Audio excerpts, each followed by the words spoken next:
शेर और मच्छर की कहानी। जंगल के राजा शेर को अपनी शक्ति पर बड़ा घमंड था। वह स्वयं को सबसे शक्तिमान समझता था, इसलिए जंगल के हर जानवरों पर अपनी गौस जमाता रहता था।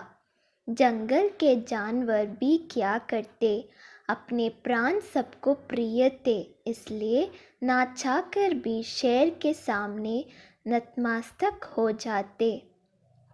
एक दिन दोपहर के समय शेर एक पेड़ के नीचे सो रहा था। वहीं एक मच्छर भिनभिना रहा था, जिससे शेर की नींद में खलल पड़ रहा था।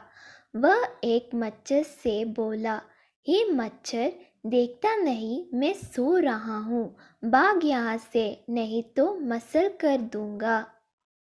मच्छर बोला, क्षमा करें वनराज, मेरे कारण आपकी नींद में व्यवधान उत्पन्न हुआ, किंतु आप मुझे ये बात नम्रता से भी कह सकते हैं, आखिर मैं भी इस धरती का जीव हूँ।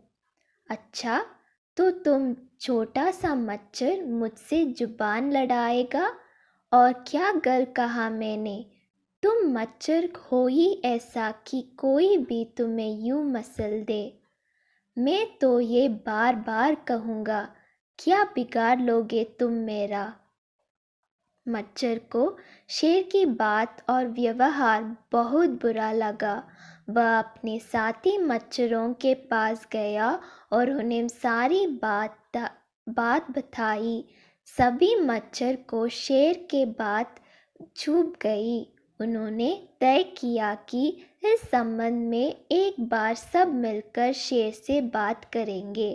सभी मच्छर शेर के पास पहुँचे और बोले, वनराज, हमें आपसे बात करनी है, जल्दी बोलो, मुझे तुम जैसे से बात करने की फुर्सत नहीं है।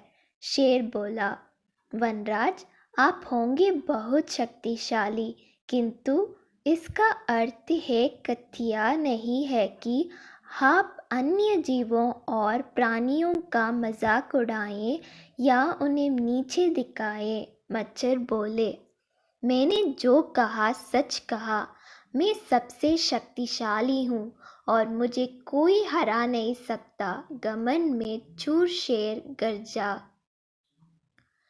ऐसा नहीं है, अगर आप शक्तिशाली हैं तो हमें भी इतना सामर्थ्य है कि आवश्यकता पड़ने पर हम किसी का सामना कर सकते हैं और उसे हरा सकते हैं।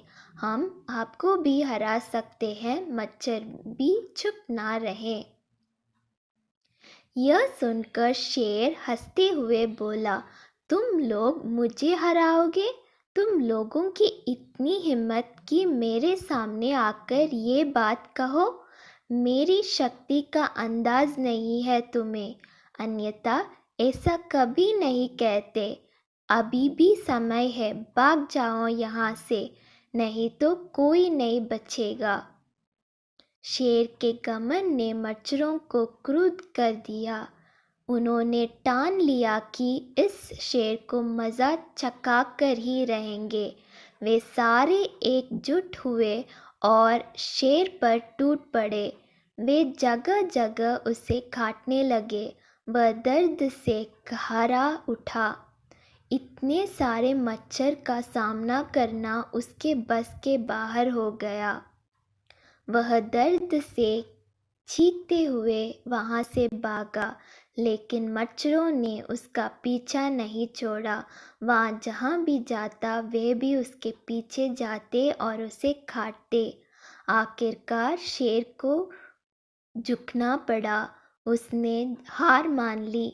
वह मच्छरों के सामने गिड़गिड़ाने लगा, मुझे बख्श दो, मुझसे गलती हो गई, जो मैंने तुम तुच्छ समझकर तुम्हारा मजाक उड़ाया और तुमसे बुरा व्यवहार किया।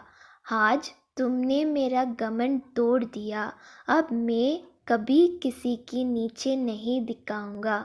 मच्छरों ने शेर को सबक सिखा दिया था, इसलिए उन्होंने उसे काटना बंद कर दिया। वे बोले, घमंडी का घमंड कभी ना कभी अवश्य टूटता है। आज तुम्हारा टूटा है, घमंड करना छोड़ दो, अन्यथा एक दिन ये तुम्हें ले डूबेगा।